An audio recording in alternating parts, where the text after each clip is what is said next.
explode in the next 30 days. To be prepared for the aftermath.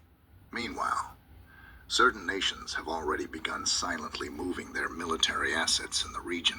Some claim it's for peacekeeping and evacuation readiness. But behind the scenes, there's more happening than what they're saying. And folks, let me tell you something very clearly. When we talk about the prophecy concerning Israel, we are not just talking about a country. We're talking about the timeline of everything that is to come. Israel is the marker.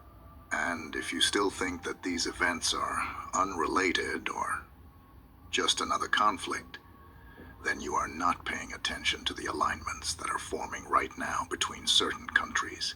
Russia, China, Iran. These all have already entered the conversation in a more pronounced way, either through statements, through support, or through strategic silence. Now ask yourself this. Why is there so much global attention on this one small nation? Why is it that when Israel moves, the world reacts? Because spiritually and prophetically, this land carries significance that goes beyond politics. And the fact that Israeli troops had to fire warning shots at international officials in the West Bank today, that says a lot. Because it means that even the international presence in the region is now being seen as a threat, or at least as a provocation. This is not just escalation. This is tension without a clear path to de-escalation. And when the Israeli Prime Minister announced that all of Gaza will come under Israeli control, that is a very definitive statement. It's not a negotiation. It's a declaration of what is about to happen next. Now the world has to respond. And when the world responds, you have to pay attention to who stands where.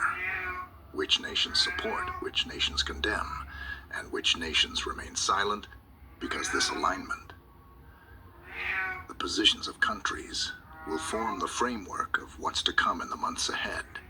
You are watching the setting of a stage, and this stage is going to lead to something greater than what anyone has predicted. Remember, prophecy doesn't unfold in one day. It happens in layers.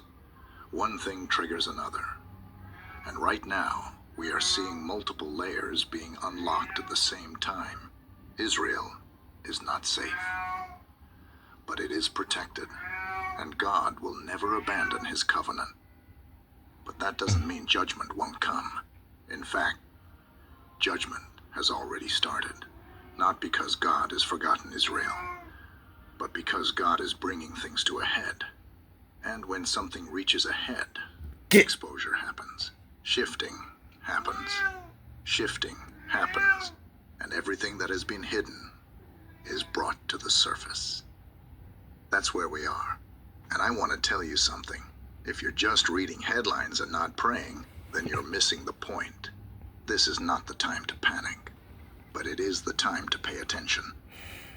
Stay close to the scriptures. Stay grounded in truth. And stay discerning, because this is not just a battle in the physical realm. This is a spiritual marker. And whatever is happening in Israel right now will eventually have global implications. Everything that is happening now, every fire, every strike, every announcement, is paving the way for the next phase of God's plan. You don't need to guess anymore. You need to watch. And you need to prepare yourself spiritually, not in fear, not in confusion, but in clarity, knowing that God has already foretold what would come. We are living in that time now, and the days ahead will reveal much more. So, keep watching Israel, stay in prayer, and do not ignore what is happening. It's not just another news cycle. It's a warning, and those who pay attention will understand what comes next. Now, let's pray as always. Father in heaven, we come before you today with trembling hearts, not out of fear of man, but in reverence for your holiness and the weight of what we are